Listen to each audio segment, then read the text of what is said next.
Welcome back to the show, everybody. Me again, Shannon Fox here, Devoted Patriots 2 channel, and I've got some sound bites and some clips here for you today that will blow your socks off, included with some great news as well. Some couple of things that Trump signed executive orders about as well today. Happened just not even an hour or so ago.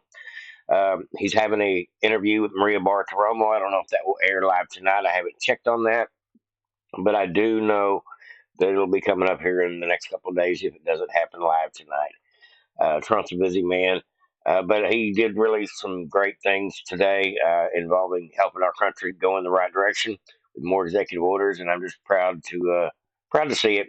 And we got some other good stuff to get to as well. So got my goggles handy, do a little bit of reading. So stick around, folks. First, we'll start off with Deep State Blues. This is so good. To think I was untouchable. A shadow in the machine, gears grinding, levers humming, and me pulling strings like some dime store puppet master. The deep state, they called me, and I wore it like a badge. Back rooms, coded nods, a little grease here, a quiet threat there. We ran the game, see? Politicians danced, cash flowed, and the suckers out there never knew the fix was in. I'd slip through the cracks. Always did. A ghost in a pinstripe suit. But the air's different now. Thick, like the fog rolling off the bay when the heat's on your tail. Used to be I could fade. New name, new hole to crawl into. Not this time. The lights are flicking on and they're bright, sweetheart. Bright enough to burn through the smoke screen. That Department of Government Efficiency crew, Musk and Big Balls, they're sniffing out the rot, turning over stones I thought were cemented shut. Ghost payrolls, slush funds, deals I'd buried deeper than a stiff in Jersey clay. They've got the scent, and they don't spook easy. And then there's Patel, Cash with his bureau bloodhounds. He's got eyes like a hawk and a memory that doesn't quit. Knows the playbook because he's read it cover to cover. Bongino's out there, too, loud, brash, swinging facts like a Louisville slugger. He's got the Ukraine laundry on a billboard, and I can't unsee it. Bondi's the clincher, though. Attorney General with a spine of steel and a prosecutor's grin. She's sharpening the blade, and my name's on the edge. They're coming, see? Not with Tommy guns, but with warrants and headlines. No shadows left to duck into. I've played every angle, flipped every card, greased every palm. But the deck's marked now, and I'm the one caught holding it. Nowhere to run. No Swiss account fat enough. No border far enough. The old tricks, they are dust. This town's turning on itself, and I'm the rat in the trap. Funny thing, though, I always figured I'd go down in a blaze, not a slow choke. Guess that's the rub when the game's up. No hiding, no dodging. Just me, a stiff drink, and the sound of the noose tightening. Time to face the music, sweetheart, and it ain't no lullaby.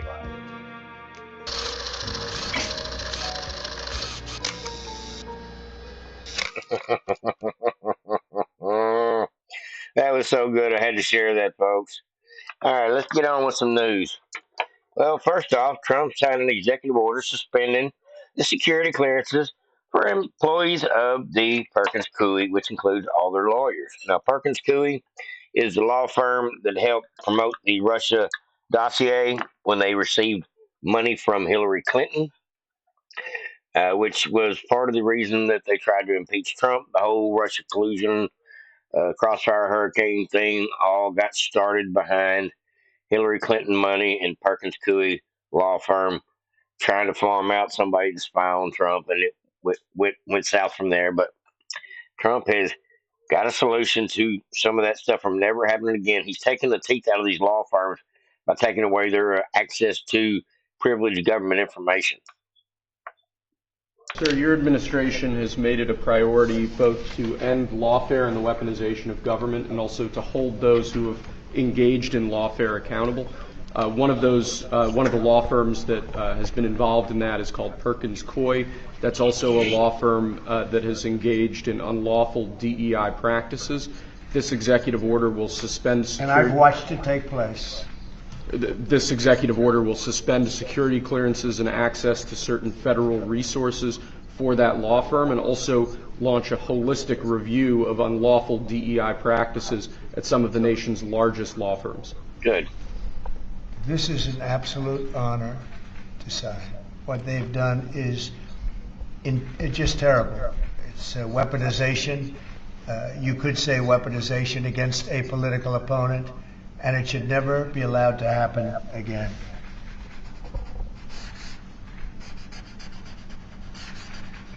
And you're looking at about 15 different firms? That or more, sir, yes. Good. 15 different law firms promoting DEI and get Trump. We'll see how that works out for y'all folks in the end. Lose your law license before it's over. I'd be happy with that. But more happy to see you go to jail for trying to frame somebody. Now, if y'all don't know who the great ALX is, see him around Benny Johnson a lot. He's a producer for the Benny Show. But he has actually got a massive following over here on Twitter as well. He's buddies with Elon and several people here on X, and he's got some of the best stories out there. So if you don't know, if you are on X and you don't follow ALX, go check him out. He stays on top of the story like a duck on a June bug, no doubt about it. It says breaking CIA begins Doge-inspired purge of employees. CIA officer hired within the last 2 years are being summoned to off-site locations, fired, or being forced to surrender their badges to security personnel. That's a good thing. And it's going to be thousands and thousands going to be gone. We're talking like 45,000 is what I'm hearing. But we will have to see. You know, Biden hired a bunch of people during his term. We had job creation during Biden's term, but it was only for illegals and government jobs that paid too much for people that didn't show up for work. Go figure.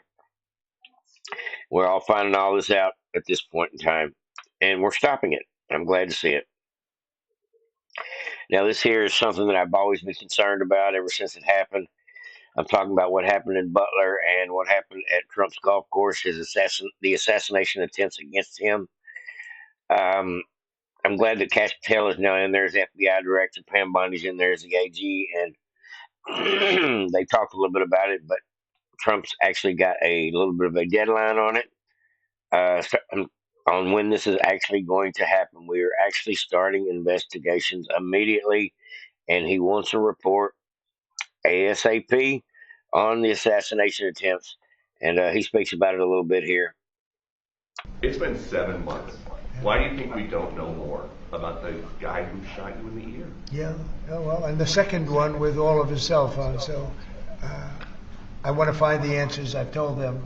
In fact, today I said I want to find. We can no longer blame Biden for that one. He should have released that a long time ago.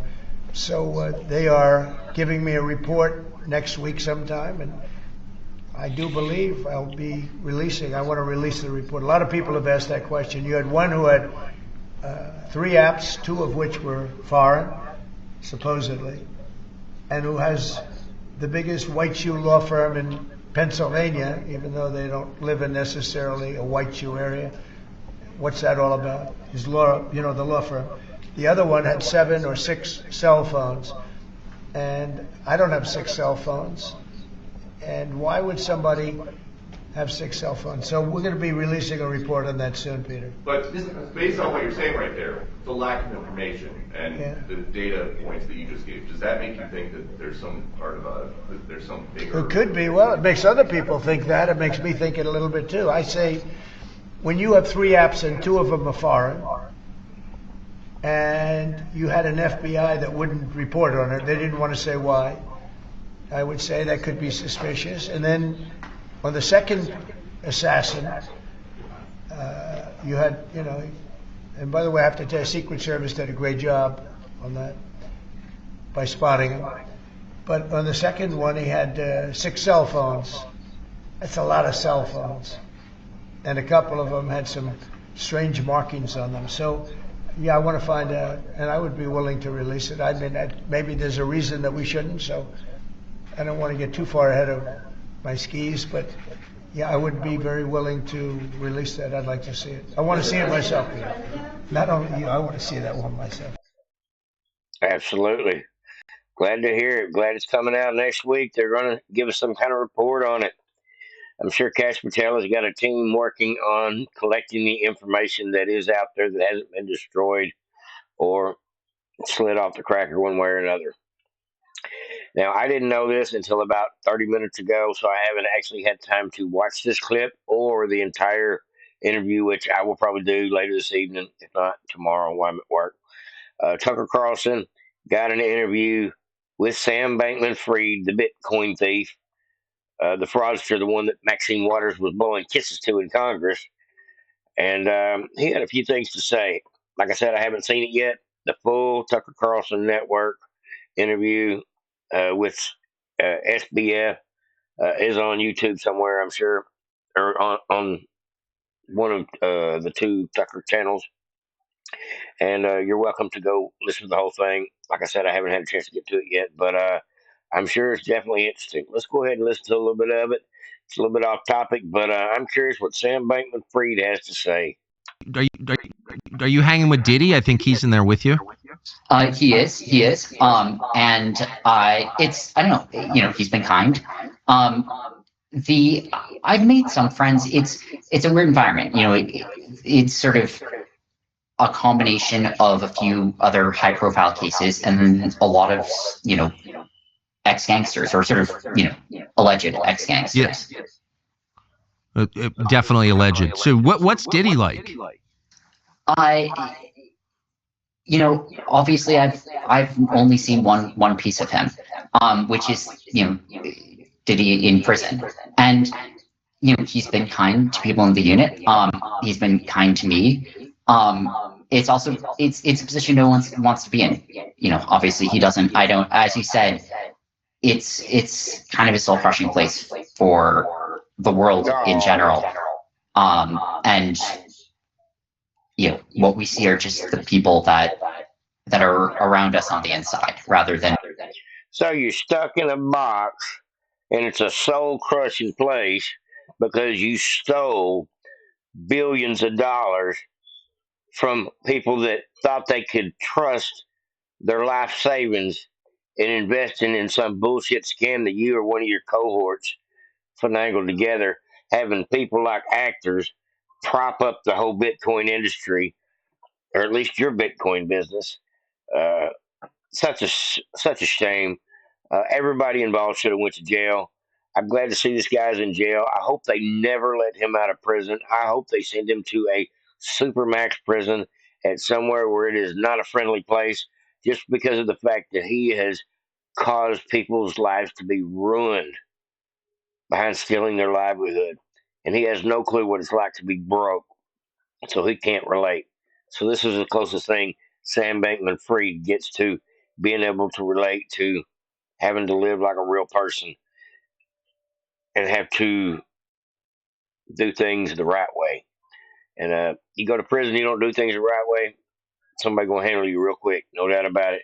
But it does sound like he's in a pretty segregated situation.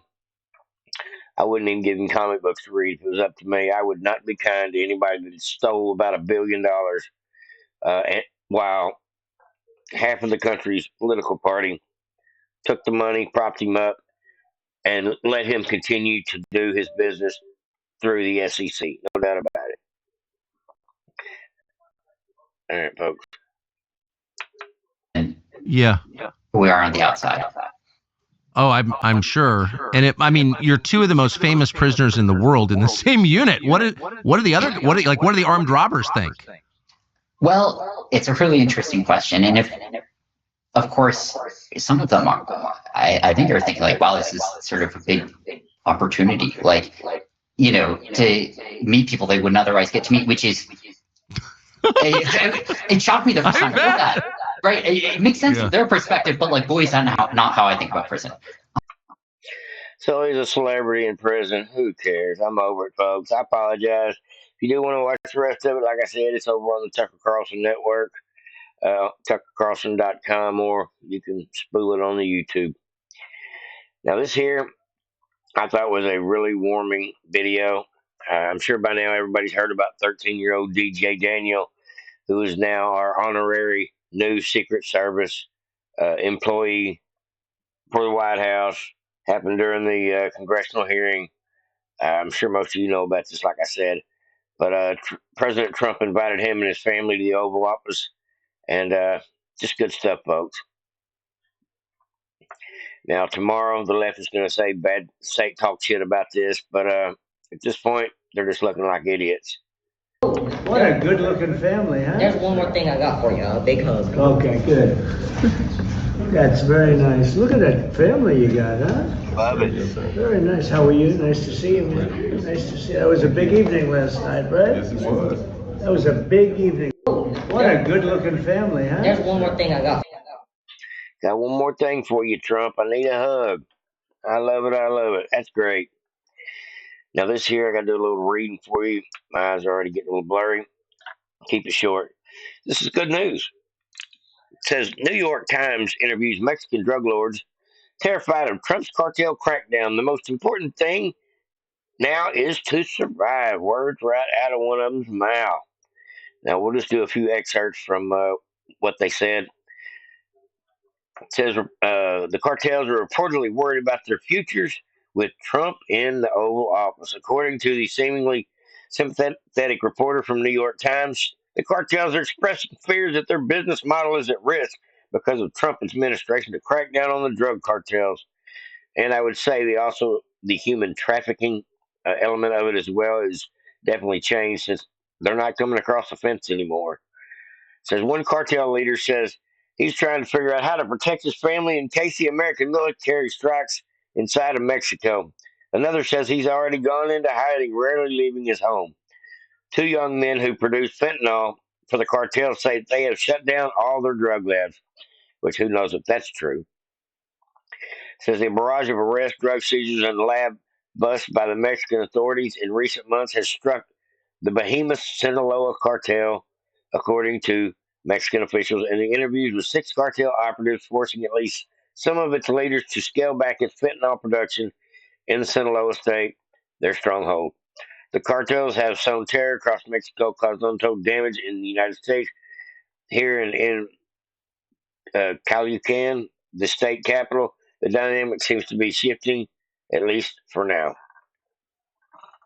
Says you can't be calm, you can't even sleep because you don't know when they'll catch you, said one high-ranking member of the Sinaloa cartel, who, like other cartel operatives, spoke on condition of anonymity or fear of capture. The most important thing now is to survive, he added, with his hands trembling. And since they have been considered drug cartels have been considered terrorist organizations, they now have to fear the military coming in and kicking the shit out of them. And I am so glad they're not able to sleep at night for the things they do. Human trafficking and producing fentanyl and hard drugs to bring into this country. I have a huge problem with that. So I'm glad. Good job. All right. This is a good one, too. Check it out. And one other thing I'll be doing very early in the administration is closing up the Department of Education in Washington, D.C., and sending all education and education work and needs back to the states. We want them to run the education of our children because they'll do a much better job of it. You can't do worse. We spend more money per pupil by 3 times than any other nation, and yet we're absolutely at the bottom. We're one of the worst. So you can't do worse. We're going to end education coming out of Washington, D.C. We're going to close it up, all those buildings all over the place, and you have people that in many cases hate our children. We're going to send it all back to the states. Thank you very much. And one other thing I'll be doing very... Glad to hear it. Glad to hear it. Now maybe we can get these kids taught other things than DEI and hate and division. Maybe we can get them some reading, writing, and arithmetic. Maybe some computer skills, something besides the Xbox. Now, this guy here, I follow him pretty closely. I catch his videos all the time. They go viral over here on X. Check out this clip he's got. This is so good. If this is true, wow.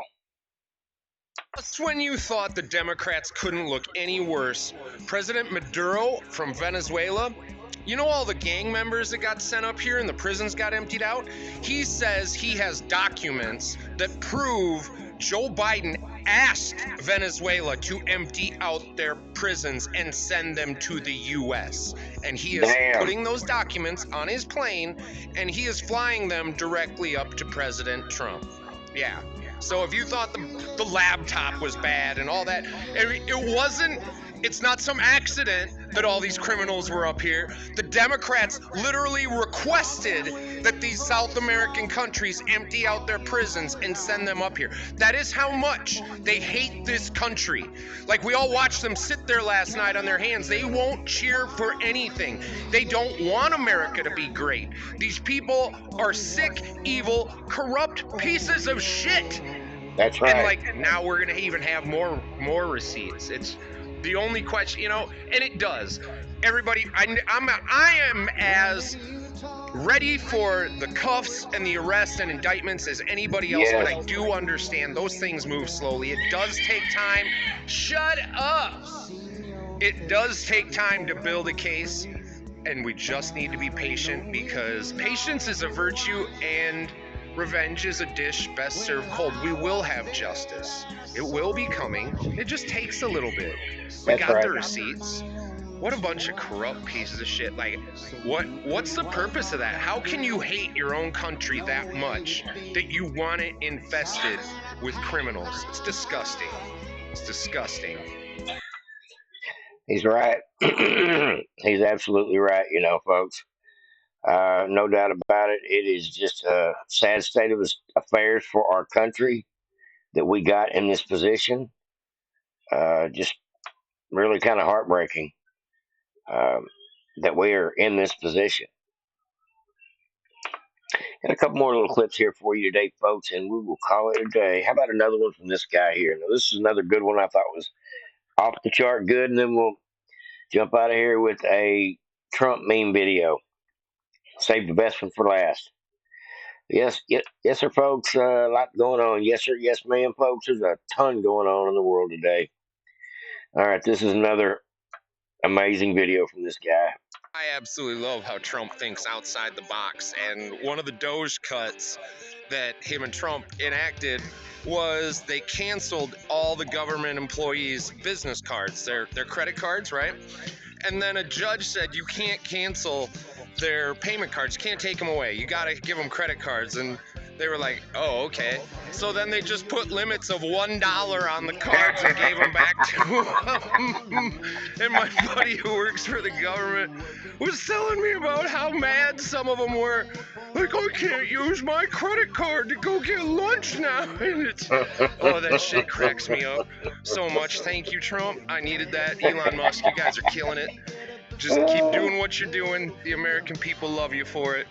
Godspeed to you too. Long live the Republic. Long live the Republic. That's right. That is a good story. I can't tell you how much that warms my heart. Now, if you made it this far, folks, we got a good one for you. This is President Trump has dropped a dramatic new video featuring highlights from his record-breaking joint address to Congress, where he boldly proclaimed, "America is back." All right, folks. And hit them buttons if you haven't already. 44 days, but the president will have a lot to talk about tonight when he heads up to Capitol Hill to address a joint... 6 weeks ago, I stood beneath the dome of this Capitol and proclaimed the dawn of the golden age of America. Inaugurate a new president and vice president. From that moment on, it has been nothing but swift and unrelenting action to usher in the greatest and most successful era in the history of our country. I return to this chamber tonight to report that America's momentum is back, our spirit is back, our pride is back, members.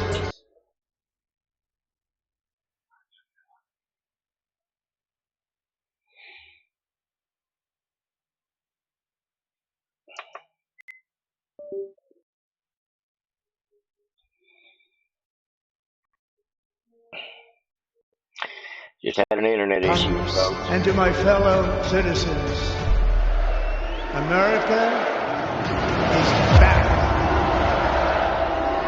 Americans have given us a mandate for bold and profound change. Every day my administration is fighting to bring a future that America deserves.